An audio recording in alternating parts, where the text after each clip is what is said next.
En la Baja Edad Media, la llanada alavesa estaba poblada con pequeñas aldeas.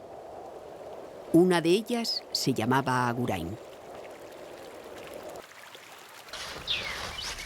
Situada privilegiadamente en lo alto de una colina con abundante agua alrededor, donde los lugareños se dedicaban principalmente a la agricultura y la ganadería.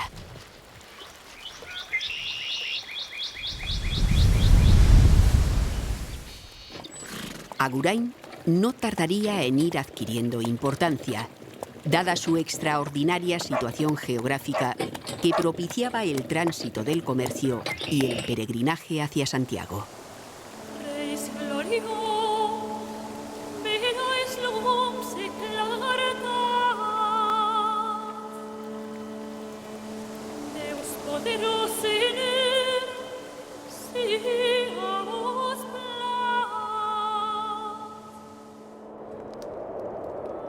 En el centro del País Vasco, y más concretamente en la provincia de Álava, Salvatierra, también llamada Agurain, goza de una situación estratégica privilegiada, rodeada de sierras montañosas y ríos.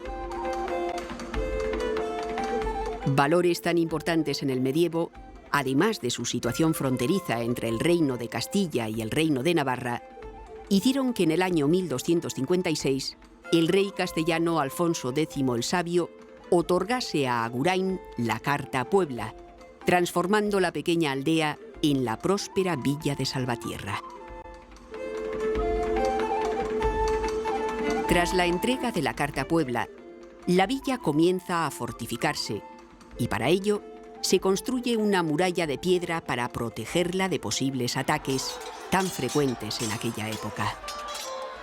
Era tan importante estar protegido que en ocasiones este tipo de construcciones resultaban titánicas. En concreto, esta muralla, por donde transcurría el camino de ronda, contaba con 2 metros de grosor en su parte más estrecha y una altura de 10 metros. El acceso al interior se realizaba a través de 7 grandes portones, situados en la muralla y custodiados cada uno de ellos por una torre defensiva de 20 metros de altura.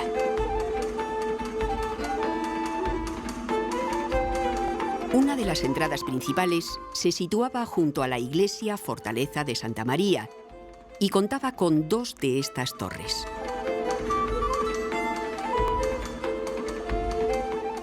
Al construir la muralla, algunas casas terminaron por mimetizarse en ellas, como es el caso de esta conocida como Casa de los Uriarte.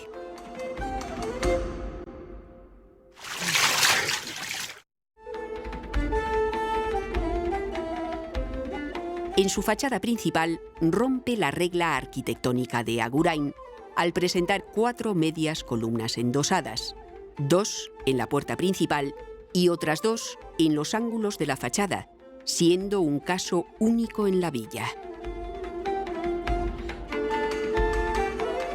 El escudo pertenece a los Uriarte y es uno de los más sencillos que encontraremos en nuestro paseo. Ya en el interior de la muralla, intramuros, encontramos la típica estructura medieval compuesta por 3 calles: la calle Zapatari, la calle Mayor y la calle de las Carnicerías. Las 3 comienzan y terminan en plazas, la de Santa María al norte y la de San Juan al sur.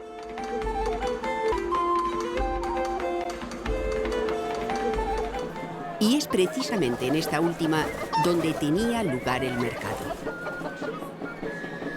El tránsito del comercio fue uno de los factores que propiciaron el crecimiento de Salvatierra, y esto se refleja perfectamente en este mercado que aún hoy se sigue realizando todos los martes bajo estas olveas.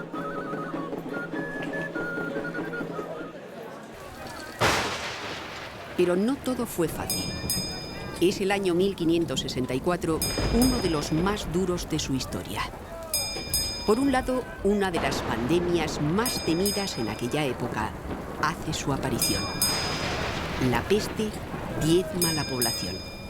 Se cuenta que las puertas de las dos iglesias tuvieron que ser tapiadas debido al pestilente olor que emanaba de ellas, a causa de los masivos enterramientos que allí se realizaban. Y por otro lado, el 1 de agosto del mismo año, se propaga un terrible incendio que en pocas horas dejaría la villa reducida a cenizas.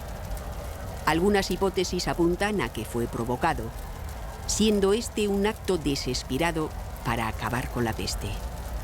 Solo una casa quedó en pie tras el incendio, la conocida como Casa de las Viudas, que no se quemó, pues al igual que las dos iglesias que también sobrevivieron al incendio, estaba construida con piedra, al contrario que el resto, que eran de madera, convirtiéndose así en pasto fácil de las llamas. Comencemos un paseo por Agurain descubriendo algunos de sus edificios más significativos. A finales del siglo XV, sobre un templo anterior, se levantó la magnífica iglesia-fortaleza de San Juan, dando nombre a la plaza. Ante su estoica presencia gótica, sobresale el bello pórtico barroco trazado por Ignacio de Ibero y Erquicia. El pórtico acoge a la imagen de San Juan Bautista en un frontón triangular centrado con dos columnas entorchadas y una vieira o concha que lo corona. Una vez en la inmensidad del templo, tenemos la sensación de que menguamos, pero las solemnes columnas de capiteles lisos nos acompañan hasta el altar mayor.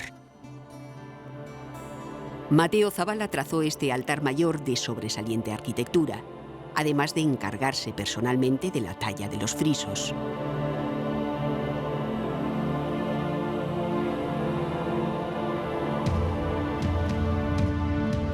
El retablo es vestido por óleos del artista flamenco Pedro de Obrel, pintura empapada de influencia del genial maestro Rubens.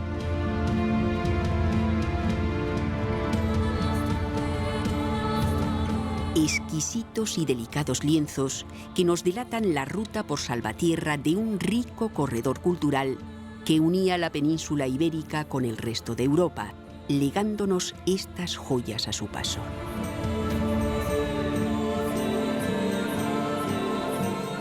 La iglesia consta de 3 naves con sus numerosas capillas.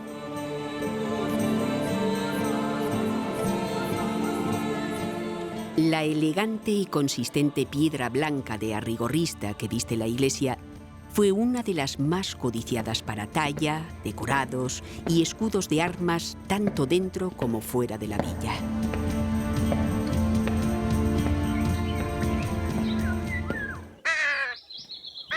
En el exterior es patente su función de fortaleza, con sus estrechas ventanas, saeteras, el paso de ronda que la rodea y la curiosidad del ábside rectilíneo creado para ejercer de muralla, formando así un punto fuerte de defensa junto con la iglesia de Santa María.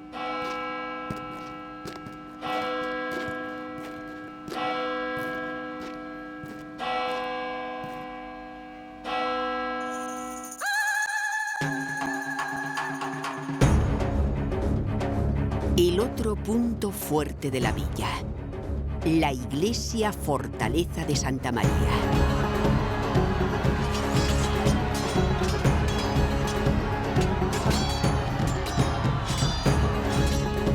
Con el camino de ronda como defensa.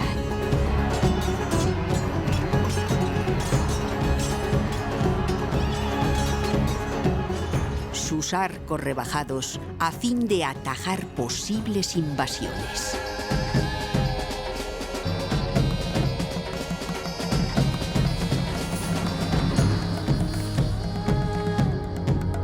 Atalaya de control de cualquier movimiento, amigo o enemigo.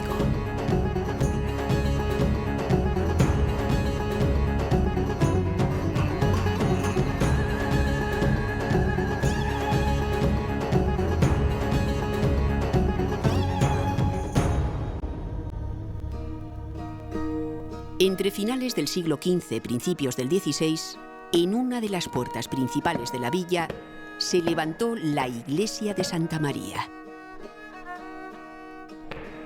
Su retablo, considerado como una de las mejores obras en el arte miguelangelesco en Europa, es obra del maestro local Lope de Larrea. Retablo en honor a la Virgen María, con figuras que sobresalen, ángeles alados, simetrías, la terribilidad en los gestos o la inevitable identificación de San Jerónimo con el Moisés de Miguel Ángel, de una talla exquisita.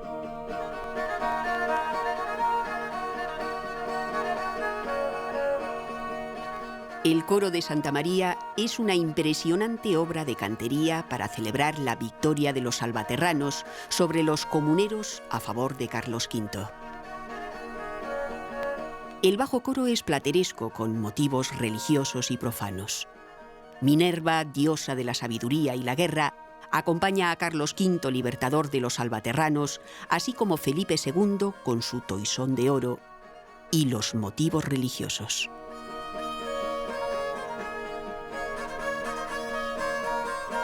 El lateral del coro está lleno de pequeñas figuras como cañones, yelmos, dragones, grotescos, personajes mitológicos.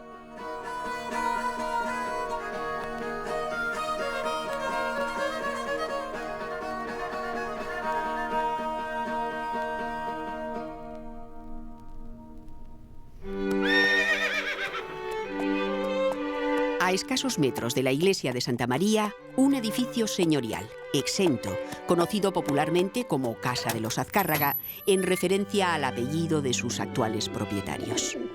Desde el balcón esquinero, decorado con motivos vegetales, se domina una vista espectacular de la iglesia fortaleza de Santa María. Y fueron muchas las gentes, las damas y caballeros que desde aquí esperaron la llegada del correo, pacientemente o no. De este edificio, aparte de sus escudos que nos hablan de las familias que lo construyeron o intervinieron en él, hay que mencionar su magnífico alero de roble, que es el de más vuelo y mayor riqueza decorativa de toda la villa.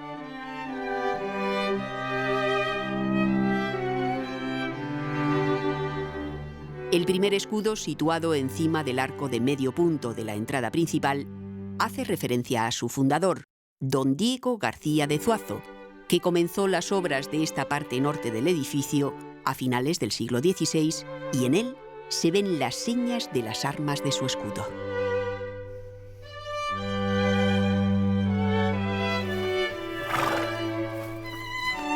En la zona sur del edificio, construida un siglo después, una solana de ladrillos correspondiente a su tercera planta, con 5 arcos semicirculares que dan al jardín e inundan de luz las estancias superiores. Y otro escudo, en el que destaca la inclinación hacia la izquierda del yelmo que lo preside, pues por inusual, hay quien sostiene que este detalle indica el origen bastardo de su patrocinador. El escudo de armas pertenece a los Eulate, y es que la bisnieta del fundador se casó con don Juan Álvarez de Eulate, que en la ampliación del edificio colocó su escudo de armas. En una ventana se expone a la Virgen con el Niño como muestra de la capilla privada que acoge el edificio.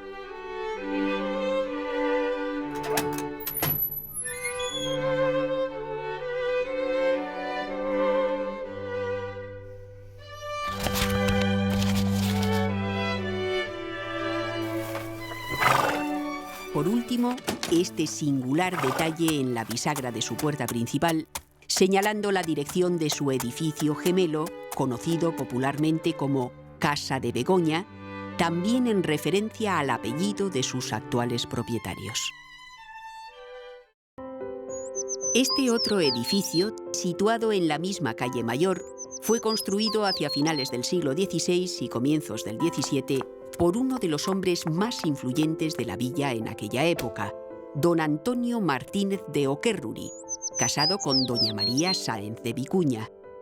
Tiene añadido el edificio una galería cristalada desde donde se puede admirar la presencia de 2 tejos de grandes dimensiones y más de 300 años de antigüedad.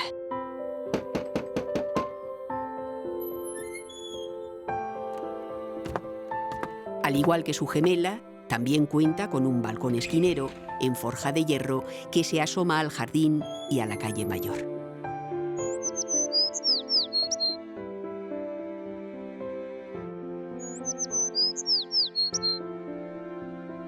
El escudo de armas pertenece a los Ordoñana, Vicuña y Lazarraga, destacando la figura de un ciervo atacado por un águila que representa la superioridad de los Lazarraga, águilas, sobre los ullíbarris, ciervos, en los enfrentamientos entre oñacinos y gamboínos.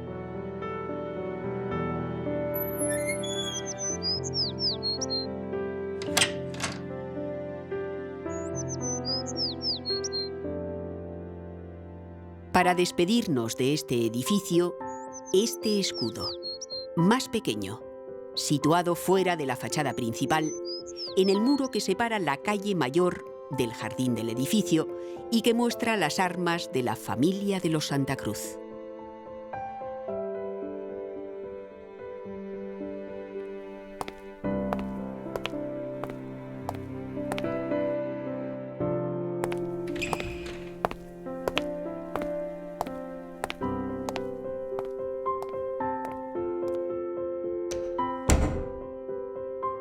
Continuando con nuestro paseo, cambiaremos de calle y caminaremos hasta la calle Zapatari para conocer la 4ª casa exenta que visitamos.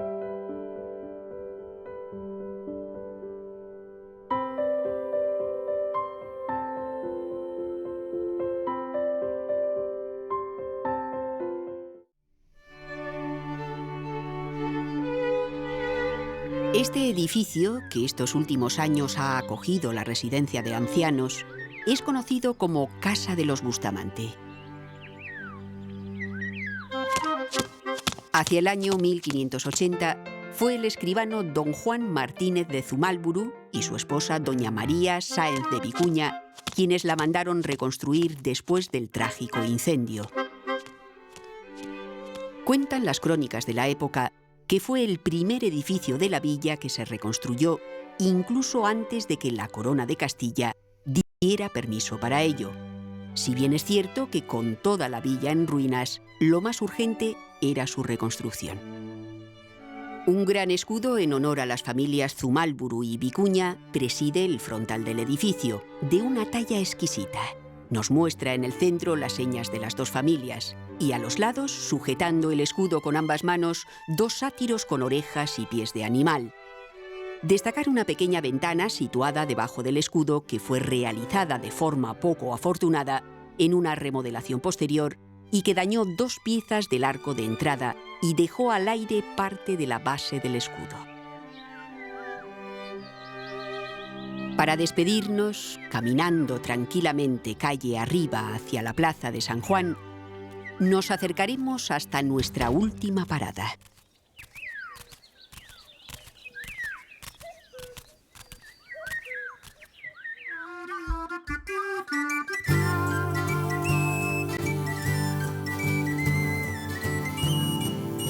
En el punto más alto de la colina de Agurain se asienta el ayuntamiento. Edificio reconstruido a principios del siglo XVII a consecuencia del incendio que asoló la villa, siendo su última remodelación importante en el año 2006. Balcones, amplios ventanales, así como el vivo color que lo viste, se sintetizan perfectamente con los arcos de piedra, rejas o la firme espadaña con sus 2 campanas, dotándole de un estilo plural y contemporáneo, convirtiéndose en el fiel reflejo de la sociedad aguraindarra, que a lo largo de la historia siempre ha sabido adaptarse a cada época con ese modo alegre y dinámico que lo caracteriza.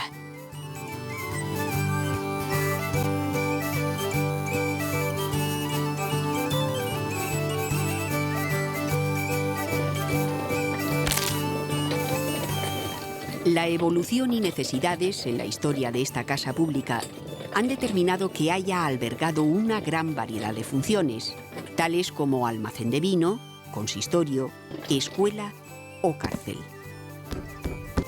La inscripción de la cruz, situada en una esquina del edificio, nos recuerda el desenlace trágico del amotinamiento de presos en 1750, donde el alguacil de la cárcel y su hija perdieron la vida. En la fachada principal, el escudo de la villa representa una fortaleza amurallada con un león asomado a su puerta, custodiado por dos fieros grotescos que lo sostienen. Desde hace siglos hasta hoy en día, la casa consistorial siempre ha sido centro de reunión y decisiones. Estos centenarios tronos son testigo de la última remodelación realizada por el arquitecto Ramón Fernández de Lecea, armonizando lo antiguo junto a lo moderno. En este breve paseo intramuros hemos ido descubriendo joyas como iglesias fortaleza, casas señoriales y el ayuntamiento, el cual también guarda un pequeño tesoro en su interior: la ermita de San Martín. Datada en el siglo XIII, es el único edificio conservado de la antigua aldea de Agurain, de bella y sencilla factura, aprovechando piedra de anteriores construcciones, como se aprecia en sus diferentes estructuras de mampostería, sillería y en la reutilización de estelas romanas.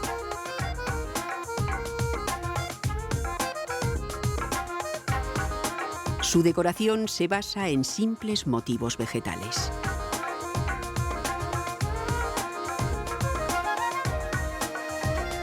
Fue una ermita fundamental en la villa hasta finales del siglo XV, que además de su finalidad religiosa, acogía las reuniones político-administrativas. Una bóveda de cañón y arcos apuntados sobre el presbiterio descansan sobre capiteles con motivos vegetales, completando un conjunto sobrio y sencillo.